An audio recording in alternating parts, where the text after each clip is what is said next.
So yung mga idol, dumating na yung hinihintay ko. Eh, ba't nag-iisa ka? Ayan ang aking idol, Idol Pops, siyempre. Lagi akong iniiwan nun eh. Ay, yung ano, yung tatlo? Long sleeve. Ah.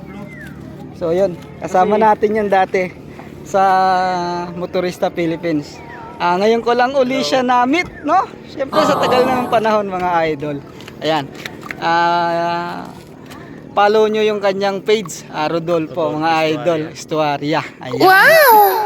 So ayan siya mga idol, nagkita uli kaming muli, ano? Very nice, yung ganda ng katawan mo idol ah. Wala nga. Kailangan eh. So ayan, hanggang dito na lang mga idol at magandang hapon. What? Ay, stay magandang idol, mali na naman tayo, no? So ayun, ganun talaga idol pagka nagbablog. At no! Siyempre, nagiging mali-mali na mga idol. So yan, hanggang dito na lang at magandang umaga sa inyong lahat. Follow nyo si Pops Joel The Sir Vlog Sir. Adventure TV. No?